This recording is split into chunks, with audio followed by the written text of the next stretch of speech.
The sheriff labeled it an accidental drowning, but after 2 days submerged, the body's anatomy still holds secrets. So, what must an autopsy prove to comfort Nolan Wells' family and reassure the community that this was truly an accident? Trust begins at the shoreline. Even with a 48-hour delay, investigators must show the scene aligns with Nolan's body. Currents, tide direction, sediment disturbance, and clothing displacement. If the environment matches the physiology, the story holds. Some external signs fade after 2 days in the water. The classic drowning foam cone may be reduced or absent. Cyanosis becomes harder to see. Washerwoman's skin becomes more pronounced, but it only proves immersion. Minor abrasions may soften or blur, but they still show environmental contact, not assault. The lungs remain the strongest evidence, even after 48 hours. Heavy, overinflated, waterlogged. These internal signs do not disappear with time in the water. When sectioned, they release fluid, the hallmark of antemortem aspiration. Airway froth is the most fragile sign. After 2 days, it may be partially washed out or diluted, but if any stable foam remains deep in the trachea or bronchi, it proves Nolan was alive, breathing, fighting when submerged. Internal markers survived the 2-day delay. Paltoff's spots, ruptured alveoli from pressure, water in the stomach and duodenum, swallowed during panic, water in the sphenoid sinuses, inhaled, not splashed, right heart congestion, blood pooling from respiratory failure.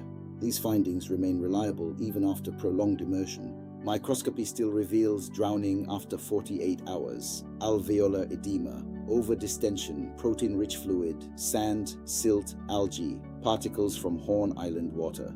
Histology is one of the few elements unaffected by the delay.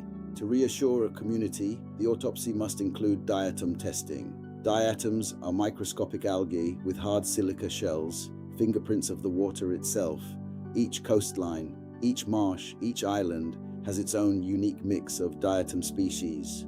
If a person inhales water while alive, diatoms can travel from the lungs into the bloodstream, and finally into bone marrow, which is sealed and protected. If the diatoms in Nolan's marrow match those in Horn Island water, it would prove he inhaled that water while alive. No rumor can override that biology. These findings are not theories. They come from authoritative forensic pathology standards used worldwide in post-mortem examinations. Toxicology remains reliable after 2 days. Alcohol, illicit drugs, prescription meds, electrolytes. These tests rule out cardiac arrest, seizure, intoxication, or trauma before immersion. Time in the water does not erase chemical truth. After 48 hours, some external clues fade, but internal evidence remains. To reassure the public, the autopsy must prove what didn't happen. No assault, no restraint, no pre-immersion death, no post-mortem placement in water. Drowning is a diagnosis of exclusion, and the exclusions must be documented. When the scene, lungs, airway, histology, diatoms, and toxicology all align, even after 2 days in the water, the sheriff's statement becomes more than words. It becomes anatomy. And anatomy reassures a community that no foul play occurred. Transparency isn't optional, it's justice. For Nolan, for his family, knowing what happened to the son in the final moments of his life, it is their right. At the end of this case, reassurance cannot come from a label alone. It must come from evidence, from the shoreline, the lungs, the airway, the microscopic findings, the toxicology, and every exclusion that rules out another cause. If those findings align, then the conclusion is no longer just a statement from authority. It becomes a record written by the body itself. For Nolan's family and for the community that wants the truth, that record matters.